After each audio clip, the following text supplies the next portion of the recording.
Balhum fi syakki yal'abun, tetapi mereka bermain-main dalam keraguan-raguan. Allah Subhanahu wa taala berfirman, tetapi orang-orang musyrik itu tenggelam di dalam keraguan-raguannya. yakni telah datang kepada mereka perkara yang hak lagi diyakini, ini agama Islam, sedangkan mereka meragukannya dan mendustakannya serta tidak mau membenarkannya. Fartaqib yawma ta'tis sama'u biduhanin mubin, maka tunggulah hari ketika langit membawa kabut yang nyata. Yakshanna sahada adabun alim, yang meliputi manusia inilah azab yang pedih.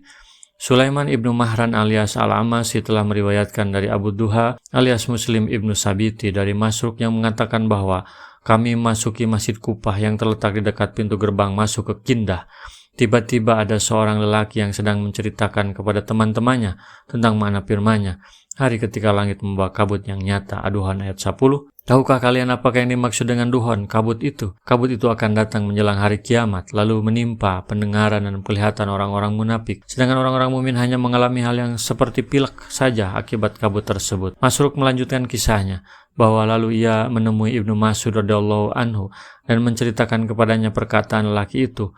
Saat itu Ibnu Mas'ud dalam keadaan terbaring, lalu ia terkejut dan duduk, kemudian berkata bahwa sesungguhnya Allah Subhanahu wa taala telah berfirman kepada nabi kalian, katakanlah hai Muhammad, aku tidak meminta upah sedikit pun kepadamu atas dakwahku, dan bukankah aku termasuk orang-orang yang ada-adakan? Shad 86. Sesungguhnya termasuk pengetahuan itu ialah bila seseorang mengatakan terhadap apa yang tidak diketahuinya, bahwa hanya Allah yang mengetahui. Aku akan menceritakan hal tersebut kepada kalian. Sesungguhnya orang-orang Quraisy itu ketika menghambat agama Islam dan durhaka kepada Rasulullah, maka Rasulullah berdoa untuk memberi pelajaran kepada mereka agar mereka ditempa paceklik seperti paceklik yang terjadi di masa Nabi Yusuf. Maka mereka pun tertimpa kepayahan dan kelaparan sehingga terpaksa mereka memakan tulang, belulang dan bangkai. Dan mereka menengadahkan pandangannya ke langit, maka tiada yang mereka lihat kecuali hanya kabut. Menurut riwayat lain, seseorang dari mereka bila melihatkan pandangannya ke langit, mengharapkan hujan, maka dia melihat antara dia dan langit sesuatu yang seperti kabut karena kepayahan yang dialaminya akibat kelaparan. Allah Subhanahu wa taala berfirman, maka tunggulah hari ketika langit membawa kabut yang nyata yang meliputi manusia, inilah azab yang pedih. Rabbana ksib annal adzaba inna mu'minun.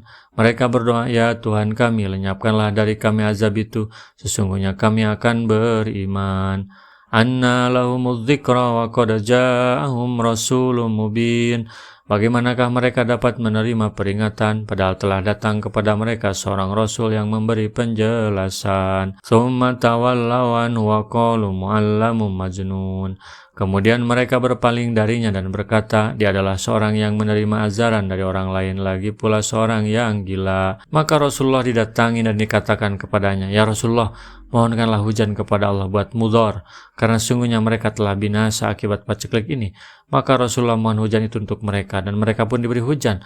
Lalu turunlah ayat 15 ini. Inna kasiful adabi qalilan innakum aidun. Sesungguhnya kalau kami akan melenyapkan siksaan itu agak sedikit, sesungguhnya kamu akan kembali ingkar. Ibnu Mas'ud radhiyallahu anhu mengatakan bahwa lalu azab itu dilenyapkan dari mereka, dan ketika keadaannya sudah pulih menjadi makmur, maka mereka kembali kepada keadaannya yang semula, yaitu mengingkari kebenaran.